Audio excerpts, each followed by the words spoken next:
ఆ దీంట్లో నుంచి పుట్టుకొచ్చిన ఇదే నువ్వు లక్షల కోట్లు, నువ్వు ఇన్ఫ్రాస్ట్రక్చర్కే 2 లక్షల కోట్లు అని ఇప్పుడంటే, నువ్వు 5 ఏళ్లలో చేసింది ఏంటంటే 2 తాత్కాలిక వర్షం, 1 సెంటీమీటర్ వర్షం పడితే నీళ్లు గారే తాత్కాలిక సచివాలయం, తాత్కాలిక అసెంబ్లీ నువ్వు కట్టే చేతులు దొరుకుతుంటే, ఇంకా అది నువ్వు కట్టి పూర్తి అయ్యేసరికి ఎక్కడో తీసుకెళ్లి మధ్యలో పెట్టేసినాక దాని రోడ్డు కనెక్టివిటీ ఇది రావాలంటే అంతా పూర్తి ఎన్ని లక్షల కోట్లు రావాలి? ప్లస్ వీటికి సంబంధించి నువ్వు మొదలు పెట్టిన ఏదైతే ఈ అవినీతి యజ్ఞం ఏదైతే ఉందో, ఓ భ్రమ క్రియేట్ చేసి ఒక పక్క ఒక అవినీతి యజ్ఞం మొదలు పెట్టావు. దానికి రాష్ట్రం సమిధ కావాలన్నా, రాష్ట్ర ప్రజలు సమిధలు కావాలన్నా? కాబట్టి ప్రాగ్మాటిక్ గా ఆచరణాత్మకంగా ఏం చేయొచ్చు అనే ఉద్దేశంతో వైఎస్ఆర్సీ ప్రభుత్వం మా హయాంలో జగన్మోహన్ రెడ్డి గారు ఇది ఉంచుతూనే డీసెంట్రలైజ్డ్ ఇది పోవాలనేది ఏదైతే రాష్ట్ర ప్రజల ఆకాంక్ష ఉందో, అటు రాయలసీమ వైపు కానీ ఇటు ఉత్తరాంధ్ర వైపు కానీ ఉందో అన్నింటినీ ప్రతిబింబిస్తూ ఆ రోజు నిర్ణయం చేసుకుని, అందులో అమరావతి కూడా ఒక పార్ట్, అమరావతి ఒక పార్ట్ అందులో, ఆ మూడిట్లో. So that is history. ఇప్పుడు ఈ రోజు మీరు అడుగుతున్న దానికి కూడా నేపథ్యం అదే అనేది అందరికీ తెలుసు ఎందుకు వచ్చింది. అయితే మేము ఈ రోజు ఉన్న సిచ్యువేషన్ గురించి నేను అడుగుతున్నది ఏంటంటే, ఇప్పుడు 2 ఏళ్ళు అయింది చంద్రబాబు నాయుడు గారు వచ్చినాడు, చేస్తున్నాడు, నడుస్తోంది. ఎవరు ఆయన చేస్తుంటే అడ్డం పడినారు? పోనీ ఏం చేశాడు ఈ 2 ఏళ్లలో? ఇదైతే చూడాలిగా. క్లుప్తంగా చెప్పాలంటే జగన్మోహన్ రెడ్డి గారు, వైఎస్ఆర్ కాంగ్రెస్ పార్టీ ఎన్ని లక్షల కోట్లు అయితే ఇది పూర్తవుతుందో తెలియని ఓ ఊహాజనితమైన చంద్రబాబు నాయుడు గారి ప్లాన్ ఏదైతే ఉందో దానికి పెట్టిన అమరావతికి వ్యతిరేకం, అట్ ది సేమ్ టైం ఏ అమరావతి అయితే ప్రజల రాజధానిగా అందరి ప్రజల ఆకాంక్షగా ఉండేదానికి ఆయన ఎప్పుడూ వ్యతిరేకం కాదు కాబట్టే 19 ఎన్నికలకు ముందే ఇప్పుడు మనం నిలబడిన ఇక్కడ చంద్రబాబు నాయుడు కంటే చాలా ముందే భూమి కొనుక్కొని ఇక్కడే ఆఫీసు, ఇక్కడే ఇల్లు కూడా కట్టుకున్నారు శాశ్వతంగా. కాబట్టి దీని మీద మా స్టాండ్ అనేది ప్రత్యేకంగా చెప్పడానికంటూ ఏమీ లేదు. ఆయన చంద్రబాబు నాయుడు ఈ తీర్మానం చేయడం ద్వారా ఏం ప్రూవ్ చేసుకుంటున్నాడంటే తన డ్రామా ఇంకొక కొత్త డ్రామాకు తెరలేపాడు. ఇప్పుడు ఈ రోజు వాళ్ళ పత్రికలు చూస్తేనే కనిపిస్తుంది. మళ్లీ భవిష్యత్తులో జగన్మోహన్ రెడ్డి లాంటి వాళ్ళు ఎవరన్నా వచ్చి దీన్ని ఏం చేయడానికి కూడా కాకుండా కట్టుదిట్టమైన కట్టడం వేసి పునాదులు తీసి ఒక తీర్మానం చేసి చేస్తున్నారు అని రాయడం ద్వారా అసలు విషయం పక్కకు పోయి ఇంకెక్కడికో తీసుకుపోతున్నాడు ఆయన. అంటే తీర్మానం చేయగానే ఇంకంతా అయిపోయింది. నిజంగా నీవు తీర్మానం చేయాలనుకుంటే నువ్వు కౌన్సిల్ కూడా పిలవాలా, అందరినీ పిలిచేయాలా, అన్ని చోట్ల డిస్కషన్ జరగాల. చేసినప్పుడు ఈ క్వశ్చన్లు వస్తాయి, ఇవన్నీ రైజ్ చేస్తారు. అడగాల్సిన వాటికి సంబంధించి ఆయన సమాధానాలు చెప్పాల్సి ఉంటుంది, ఆయన ప్రభుత్వం చెప్పాల్సి ఉంటుంది. ఏ క్వశ్చన్లు రైజ్ అవుతాయంటే అసలు నువ్వు ఏం చేస్తున్నావు అక్కడ? ఆ రోజు 5 ఏళ్లు కొట్టేశావు, 5,000 కోట్లు అది ఎక్కడికి పోయిందో, డ్రైన్ అవుట్ అయిందో, ఏమైందో చేశారు. డ్రైన్ అవుట్ అయిందనే కనపడుతుంది. ఎందుకంటే ఆ రోజు చేసిన తాత్కాలిక కన్స్ట్రక్షన్స్ పేరు మీద చేసిన చంద్రబాబు నాయుడు గారు చేసిన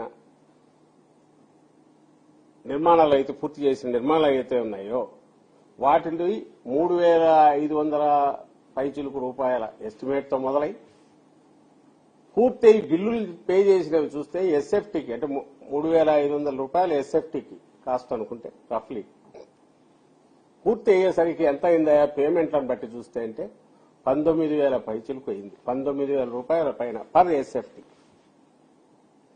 దాన్ని ఏం యజ్ఞం అనాలి? అది నిర్మాణం అంటారా లేక అవినీతి యజ్ఞం అంటారా?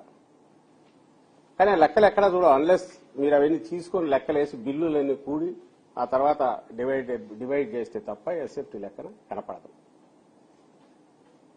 సో 14-19 మధ్య ఆయన దేనిగా చూశారో అప్పట్లో ఆయన మోడీ గారి మాటల్లో చెప్పాలంటే పోలవరం ఆయనకు ఏటీఎం అంటే పోలవరం ఏటీఎం అయితే ఇది ఏటీఎం అనాలో దీన్ని ఏమనాలో తెలియదు. ఇది ఎలాంటి ఫిక్స్డ్ డిపాజిట్ అనాలో పర్మనెంట్ ఈయన దోపిడీకి మార్గం చూపే ఒక దాన్ని కామధేను అనాలన్నా ఏమనాలో మరి తెలియదు ఎవరికి. చంద్రబాబు నాయుడు ఇట్లా చేయి జాపితే ఇట్లా వచ్చేటట్టు కోట్లు వచ్చేటట్టు ఉండే సాధనం కింద ఆయన అమరావతిని ట్రీట్ చేశాడంటే ఆ రోజు ఎగ్జాంపుల్లోనే కనపడుతుంది.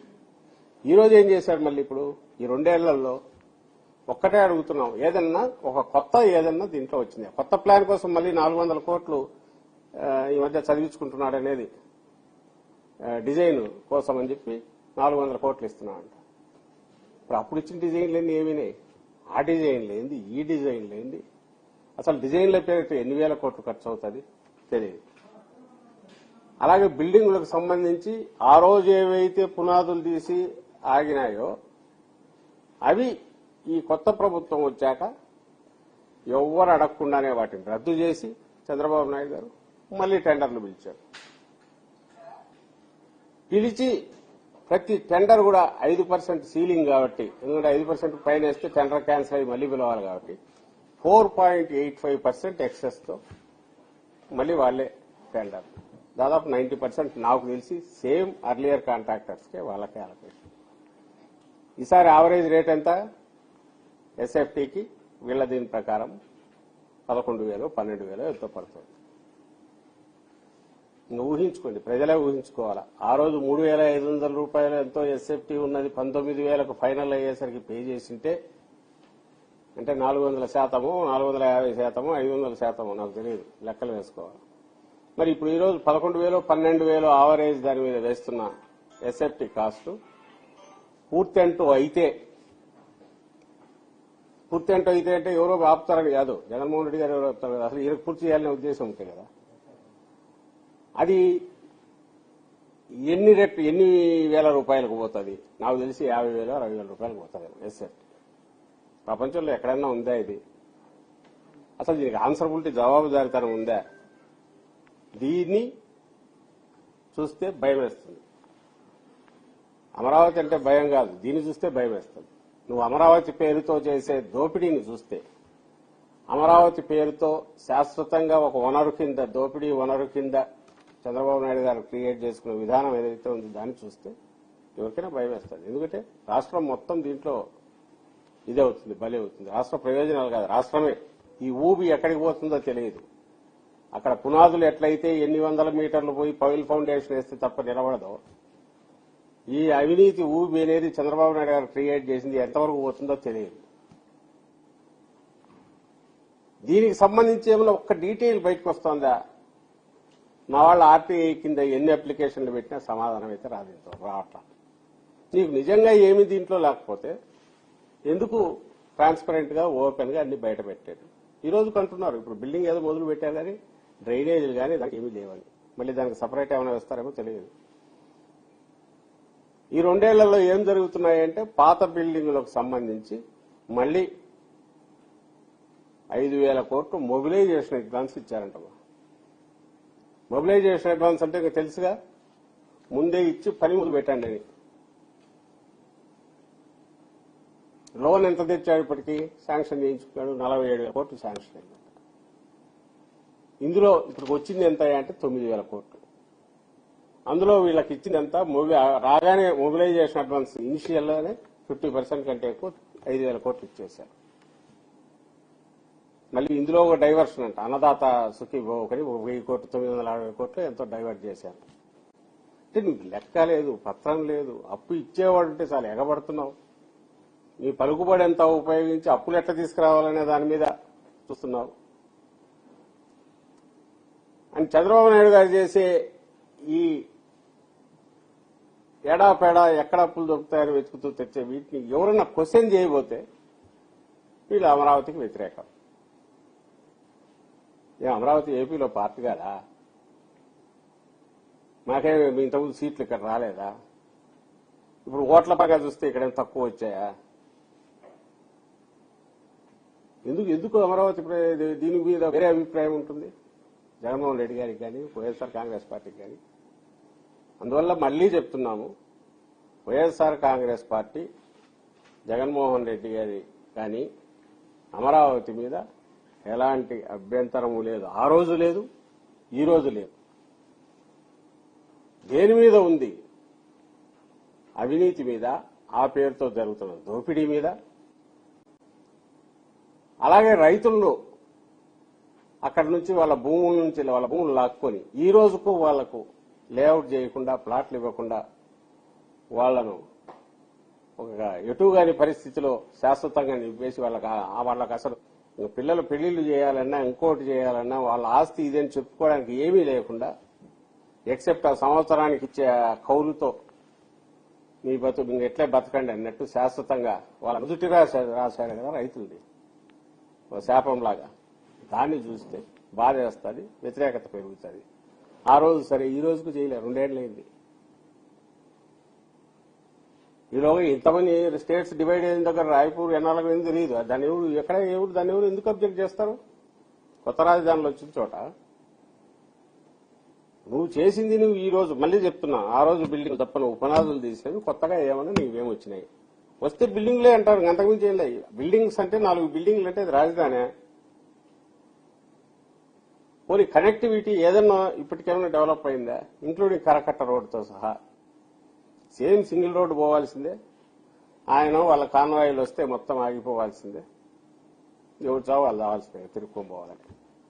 ప్రధానంగా ఏదైనా వచ్చింది అంటే ఆ వెస్టర్న్ బైపాస్ ఇప్పుడు ఇబ్రహీంపట్నం దగ్గర నుంచి ఇక్కడికి కాజా వరకు కలిపింది.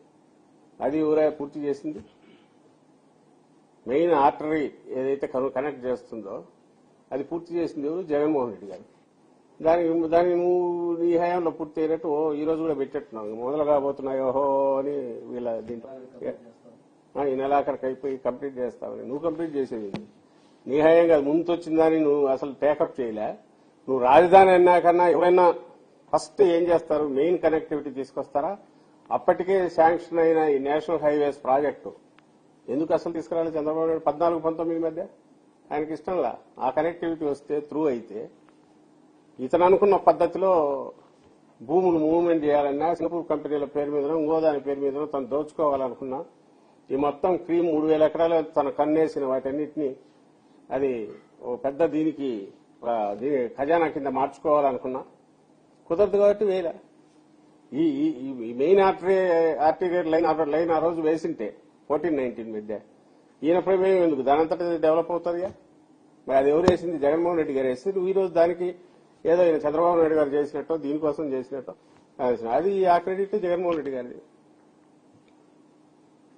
మీకు రోడ్లు రాకూడదు, అక్కడ కనెక్టివిటీ పెరగకూడదు, కానీ కంటిన్యూస్ ఈస్మన్ కలర్ సినిమాలు అయితే ఓ భ్రమ అయితే నడుస్తుండాలి. ఈ రోజు మొన్న కూడా ఏదో అంటున్నారు, అంటే అది వెళ్తే 50 లక్షలు వేసి 260 మీటర్లు ఎత్తున ఆ పై నుంచి చూస్తే ప్రపంచం అంతా కనపడుతుంది. చంద్రమండలం మీద చూస్తే భూమి అంతా కనపడుతుంది. అంటే ఎవరిని భ్రమలో పెట్టాలనుకుంటున్నారు? ఈ మొత్తము దీనికి సంబంధించినంత వరకు ఈ రోజు వరకు ఏమి జరిగింది అనేది ఒక్కసారి వైట్ పేపర్ లాగా రిలీజ్ చేయమనండి, ఏమీ కనపడదు. భ్రమలో పెట్టడంలో కొత్త చాప్టర్లు. ఈ రైతులది తేల్చలేదు, మళ్ళీ కొత్తది అక్విజిషన్, సెకండ్ ల్యాండ్ పూలింగ్ అని మళ్ళీ ఇంకో రెండో దానికి. అక్విజిషన్ కాదు, అక్విజిషన్ అయితే దట్స్ ఓకే, ఏదో యాక్ట్ ప్రకారం ఇవ్వాల్సి ఉంటుంది. ల్యాండ్ పూలింగ్ ఇంత మొత్తం దీంట్లో ఏమి ఒక్కటి ఫాస్ట్ శరవేగంగా పూర్తవుతుందంటే ఆయన ఇల్లు మాత్రం చాలా ఫాస్ట్ తయారవుతుంది. అది అప్పుడు ఏది ఇప్పుడు పూర్తి అవుతుంది. మిగిలినవన్నీ మొబిలైజేషన్ అడ్వాన్స్ పోయి బిల్లులు పే చేస్తూనే ఉన్నారు. అయితే ఏం చేస్తున్నారు ఎవరికి తెలియదు, అది అర్థం కాదు. అంత అర్థం కాకపోతే చంద్రబాబు నాయుడు గారికి అంత ఉపయోగం. ఈ కన్ఫ్యూజన్ ఇలాగే ఉండాలి. ఏమన్నా అన్నారు అనుకోండి, జగన్మోహన్ రెడ్డి గారు అడ్డం పడినారు, వైఎస్ఆర్సీపీ వాళ్ళు అడ్డం పడినారని చెప్పడానికి దాన్ని నా సకల శక్తులు ఉపయోగించి ఇదిగో నేను ఈ తీర్మానం ద్వారా ఈరోజు ఇచ్చేసాను, ఇంకా శాశ్వతంగా మీరు ఇదిగా ఉండవచ్చు అనేది ఎవరికి వాళ్ళకి చెప్పడానికి, భ్రమలో పెట్టడానికి. రైతుల ప్లాట్లు తేల్చడానికి ఎవరు అడ్డం వచ్చారు? లేఅవుట్ ఎందుకు వేయలేదు? Simple question. ఇన్నేళ్లయింది రైతులకు సంబంధించిన ప్లాట్లు లేఅవుట్ పూర్తి చేసి ఎందుకు ఇవ్వలేకపోతారు?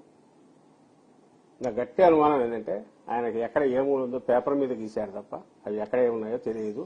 ఈ మధ్య బయటపడి చెరువుల్లో ఇచ్చినారు 600-700 ఎకరాల పైన. ఇప్పటికి తెలిసింది అవి చెరువులు, అక్కడ ఇవ్వడానికి లేదు. నువ్వు ఒకసారి మొదలు పెడితే ఇవంతా తేలిదేగలతో కదిలిచ్చినట్టు కదిరేగలతో కదిలించి మొత్తం బయటకు వస్తుంది. రెండవది, దానికి సంబంధించిన మొదలు పెడితే వచ్చే లిటిగేషన్లో ఇవన్నీ వస్తాయి కాబట్టి దాన్ని గమలోనే పెట్టాలా? సో కౌలు ఇచ్చేది నడపాలా. వాళ్ళు ఇది ఎవరన్నా దీన్ని క్వశ్చన్ చేస్తే ఇదిగో మీ నోటికాడికి కొడతారని మళ్ళీ ఇటు తిరిగి మమ్మల్ని అనాలా. సో ఆయన ఏ తర్వాత ఈ తీర్మానం అన్నా రేపు 6 నెలలకు ఒకటి చేసినా సంవత్సరానికి ఒకటి చేసినా ఓ బూచిని చూపించి ఈ పక్క దోచుకుంటూనే పోతాడు. తనకు కావాల్సిన కాంట్రాక్టులు 3-4 పెట్టుకున్నాడు. వీటికి సంబంధించిన మీకు బాగా గుర్తుంటుంది. మేమంటున్నది కాదు, ఇన్కమ్ ట్యాక్స్ నోటీస్ వచ్చింది ఆయనకు 2,000 కోట్ల పైన దీనికి ఇదే అని ఆయన పిఏకు నోటీస్ వచ్చి ఆయన పిఏను పార్టీని చేస్తూ ఆయన పిఏ ద్వారా పెండ్యాల శ్రీనివాస్ అనేవాడి ద్వారా ఇంకోరు ఇప్పుడు యాక్టివ్ గా ఉన్న కిలార్ రాజేష్ అనేవాడి ద్వారా ఆ వ్యక్తి ద్వారా ఈ ఇద్దరి ద్వారా చంద్రబాబు నాయుడుకు ఈ కంపెనీలు ఎవరైతే ఇక్కడ యాక్టివ్ గా అమరావతి ఏరియాలో ఉన్నారో వాళ్ళ నుంచి కిక్ బ్యాక్స్ ఈ నుంచి దీంట్లో నుంచి కమిషన్ రూపంలో వెళ్లాయి. కన్స్ట్రక్షన్ సంబంధించింది జగన్మోహన్ రెడ్డి గారి ప్రభుత్వం కాదు, అప్పుడున్న ప్రభుత్వం కాదు, ఇన్కమ్ ట్యాక్స్ డిపార్ట్మెంట్ నుంచి వచ్చాయి.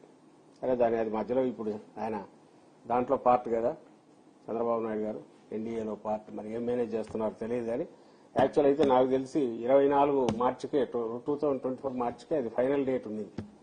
అప్పటికే దాని మీద రావాల్సిందే, తర్వాత అక్కడ ఆగిపోయింది. ఎందుకంటే అప్పుడు వీళ్ళ పొత్తు కుదిరింది. సో ఇప్పుడు ఏవైతే ఈయన కన్స్ట్రక్షన్ టేకప్ చేశారో వాటిలో అడ్డంగా మింగేశాడు, దాని నుంచి కమిషన్ల రూపంలో దండుకున్నాడు అని ఆ రోజే సెంట్రల్ గవర్నమెంట్ కు సంబంధించిన ఇన్కమ్ ట్యాక్స్ డిపార్ట్మెంట్ నోటీస్ కూడా ఉంది. మనకు చూస్తే ఫిగర్స్ చూస్తే గుండె ఎదిరేట్టు ఇక్కడ తెలిసిపోతుంది. రైతుల పరిస్థితి చూస్తే ఇంకా 10 ఏళ్లైనా తెగేటట్లు లేదనేది వాళ్ళకి అర్థమవుతుంది, అందరికి అర్థమవుతుంది. ఎందుకంటే ఎక్కడ మొదలు పెట్టినా ప్రాబ్లం మరింత పెద్దదవుతుంది. అడ్డంగా ఆ రోజు ముందు వచ్చినట్టు లాగాలని చెప్పి చూశాడు. ఆ తర్వాత వాళ్ళకి ఎట్ట చేయాలనేది ఆయనకు అర్థం కాలేదు, లేక అర్థమైనా దాని మీద పెట్టడం అనవసరం అనుకున్నాడు. తనకేం వచ్చేది లేదనుకున్నాడు, తెలియదు. దీన్ని మళ్ళీ సెల్ఫ్ ఫైనాన్స్ సిటీ అంటారు. ఎట్లా సెల్ఫ్ ఫైనాన్స్ సిటీ చేస్తాడో ఆయన ఎక్స్ప్లెయిన్ చేయాలి. ఏ రకంగా చేస్తాడు అంటే 1,00,000 కోట్ల అప్పు అయితే డివైడెడ్ బై ఎకరా ఇంత రేటు ఉంటుంది, అందుకోసం ఇట్లా వస్తుంది అనొచ్చు. మరి ఆ రేటుకి అక్కడ ఉందా? ఉంటే నువ్వు 7,500 రూపాయలు ఎట్టకొన్నావు గజం. 7,500 రూపాయలకి గజం కొన్నాడంటే తన కోడల పేరు మీద పెట్టింది చంద్రబాబు నాయుడు గారు 4 కోట్లు ఎంతో పడుతుంది ఎకరం. మరి 8,000 ఎకరాలు ఇంటూ 4 కోట్లు వేస్తే ఎంత వస్తుంది? అంతకుమించి నువ్వు అమ్మడానికి అయితే లేవు కదా. లేదు నువ్వు ఓ పక్క ఏమంటావు 60,000 రూపాయలు గజం పోతుంది అంటావు. మరి 60,000 అయితే నీకు 7,500కి ఎందుకు ఇచ్చారు? రేపు వచ్చినా గవర్నమెంట్ రేటే కదా వచ్చేది, గవర్నమెంట్కి వచ్చేది. ఈ క్వశ్చన్లు వస్తాయి. వీటి జోలికి ఎవరు పోవడం ఆయనకి ఇష్టం ఉండదు. పోతే మొత్తం బయటకు వస్తుంది. అలాంటప్పుడు ఏం రెచ్చగొడతారు? మిగిలిన వాటినే లోకల్ సెంటిమెంట్ ఇది ఇట్లాంటివి రెచ్చగొట్టి చూడు వీళ్ళు వ్యతిరేకం, జగన్మోహన్ రెడ్డి గారి వ్యతిరేకం, వైఎస్ఆర్సీపీ వ్యతిరేకం అనేది ఏదో ఒక రకంగా తప్పుడు ఇది తీసుకోవడం చేయాలని చూస్తారు. కాబట్టి మాకు సంబంధించినంత వరకు మళ్లీ క్లారిటీ ఉంది. ఈ రోజు ఈ డ్రామా కూడా కేవలం డైవర్ట్ చేయడానికి ఆయన్ను ఏదో క్రియేట్ అవుతుంది. ఒక పెద్ద అడ్డంకి అధిగమించిన చంద్రబాబు నాయుడు గారు అని రేపు వేసుకుంటారు. ఇంకా శాశ్వతంగా మనకు ఇదే రాజధాని అని మళ్ళీ ఒక సెలబ్రేషన్ పెట్టుకుంటారు.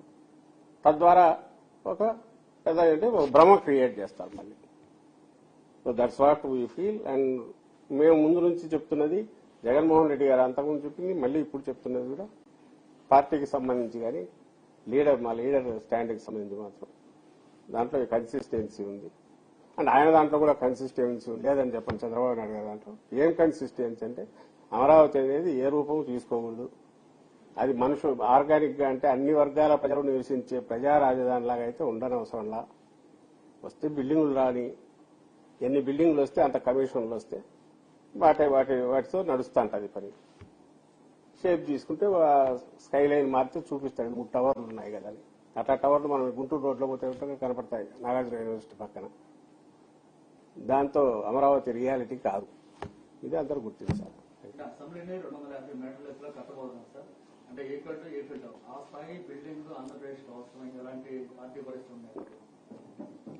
అసెంబ్లీనా నాకు తెలిసి సెక్రటేరియట్ ఏమో. అసెంబ్లీ 260 మీటర్లు ఏం చేసుకుంటారు? సెక్రటేరియట్ ఏమో తెలియదు నాకు తెలిసి. మరి ఏదైనా సరే అదైనా ఇదైనా ఇంతకుముందు నేను అనిందే ఫైల్ ఫౌండేషన్ 200 మీటర్లు 300 మీటర్లు పోతే తప్ప అప్పుడు కూడా నిలబడదు. 1 సెంటీమీటర్ వర్షం పడితే అదంతా ఇదవుతుంది. నీకు అక్కడ వాటర్ దీన్ని ఇచ్చేయడం కోసం డ్రైనేజీ దీన్ని 4,000 కోట్లకు పైగా ప్రాజెక్టులకే అవుతాయి. వాటి మెయింటెనెన్స్ అది చేసుకుంటే నువ్వు 260 మీటర్ల ఎత్తున కట్టేది ఏదే బూటి ఖలీఫానో ఇంకోటి ఈఫిల్ టవర్ ఏదో అంటే దాని ఒక కన్స్ట్రక్షన్ ఇక్కడ వచ్చేసి వర్క్ చేసుకోవాలా. అది అసెంబ్లీ అయినా ఎమ్మెల్యేలు తిరుగుతుండాలా. సెక్రటరియట్ అయితే ఇంకా మూవ్మెంట్ ఎక్కువ ఉంటుంది. అసలు ఏ రకంగా దాన్ని ప్రాక్టికల్ ఇదవుతుంది. 260 మీటర్లు నిజంగానే రియాలిటీ అనుకుందాం. దాని మెయింటెనెన్స్ ఎంత అవుతుంది? లిఫ్ట్ లేకుండా ఎవరైనా ఇచ్చేయగలరా? దానికైతే ఇంకా పైకైనా లేపొచ్చు. కానీ అది ప్రాక్టికల్ గా ఒక వర్కింగ్ కండిషన్స్ ఉండి వర్క్ ప్లేస్ లాగా అది అసెంబ్లీ కావచ్చు, కోర్టు కావచ్చు, సెక్రటరియట్ కావచ్చు కుదురుతుందా?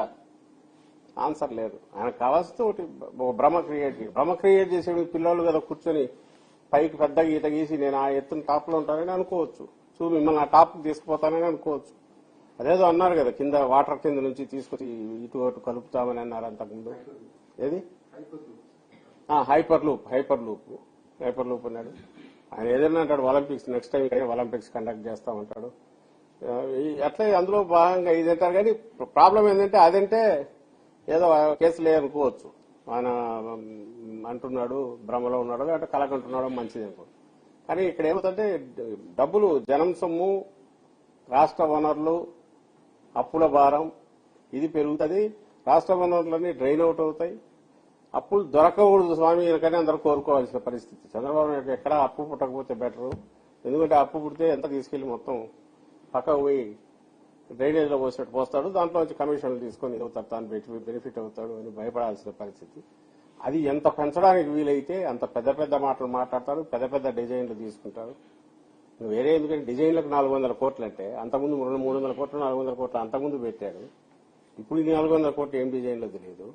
మళ్ళీ ఇంకెంత పెడతాడో తెలియదు. ఇవి కాక రోజు సిఆర్డీఏ టెండర్లో ఇంకోటి చూస్తుంటే నాకు తెలిసి ఈ మధ్య లైట్లు మార్చడానికని 2 కోట్లు, ఈ పక్క లైట్ రిపేర్ చేయడానికని 3 కోట్లు, ఇంకా అలాంటివి ఎంత అవుతున్నాయో తెలియదు. ఆ వివరాలన్నీ ఎవరు నాటి కింద అడుగుతారంటే అక్కడ దొరకవు.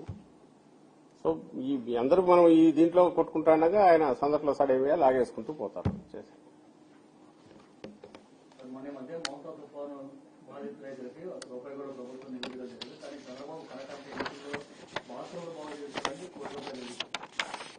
ఇంతకుముందు అన్నదే జరుగుతుంటాయి. ఇప్పుడు అంటే ఈ ఒక పెద్ద దీని ముందు వీటి మీద ఏం చెప్పాలని కూడా అర్థం కావట్లా. అంటే తను ప్రతిదానికి ఓ లెజిటిమసీ తీసుకురావడానికి ముందు ఎదుటి వాళ్ళు నోరు ముగించడానికి దబాయించడానికి ఒక మార్గం చూసుకుంటాడు.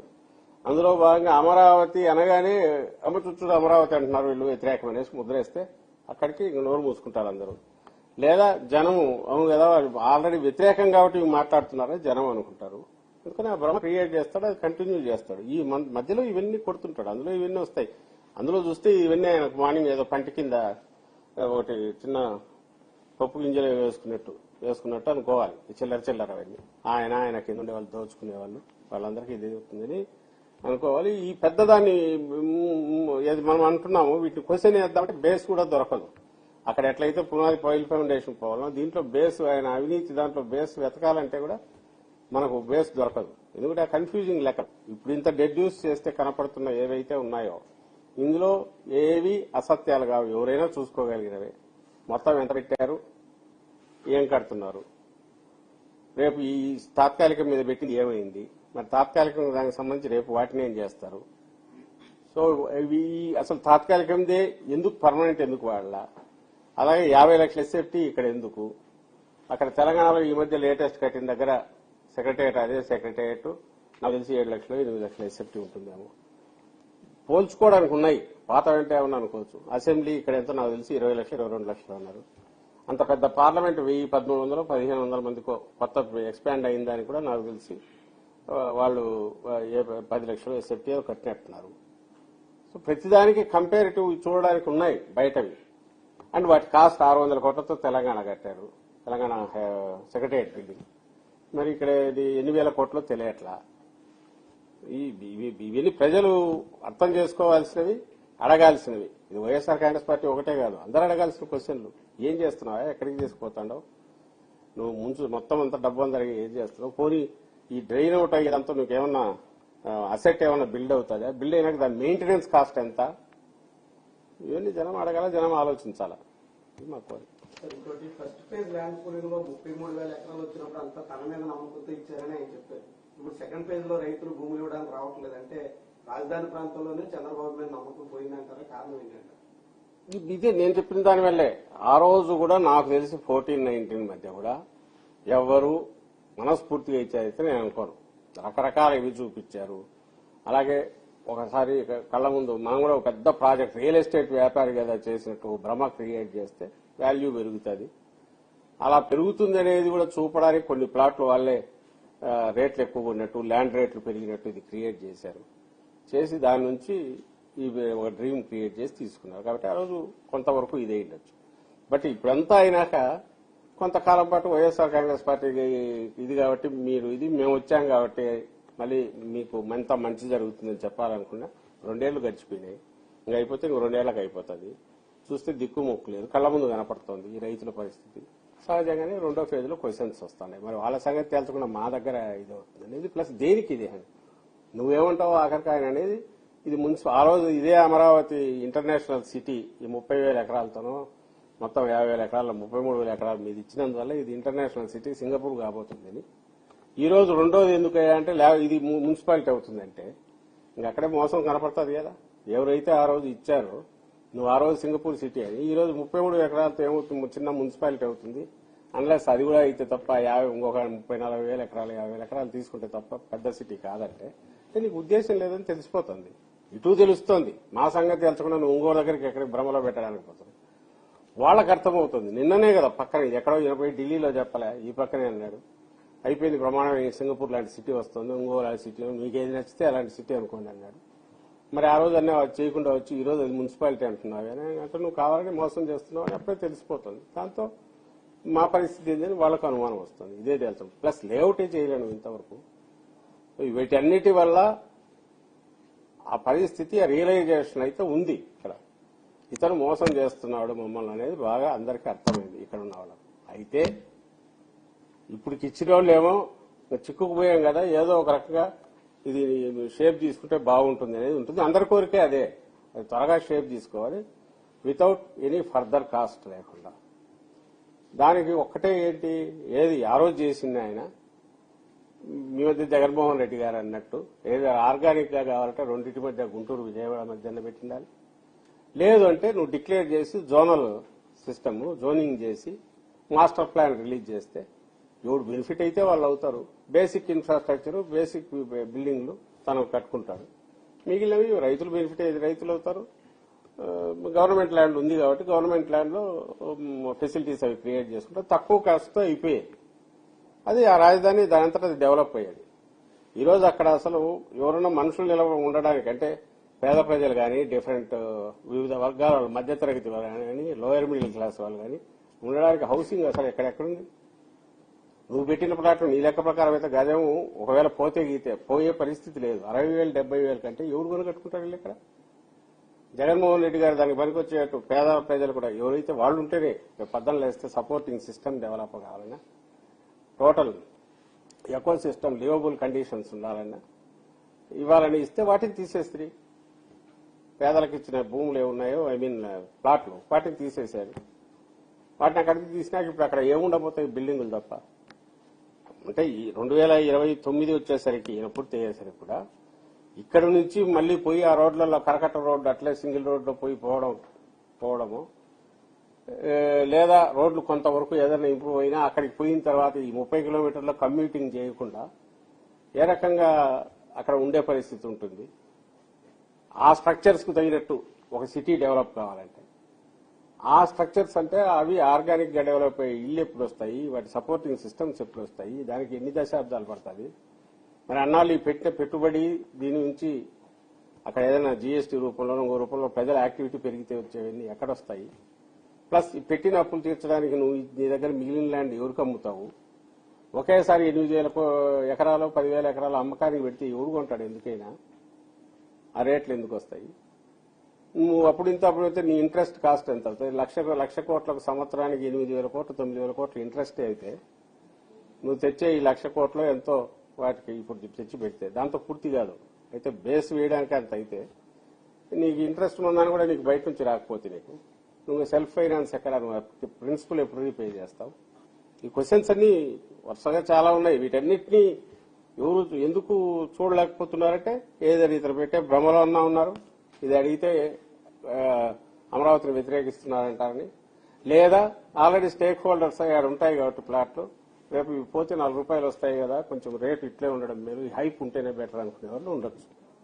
బట్ రియాలిటీ అయితే ఇది నేను చెప్పింది ఇప్పుడు రియాలిటీ.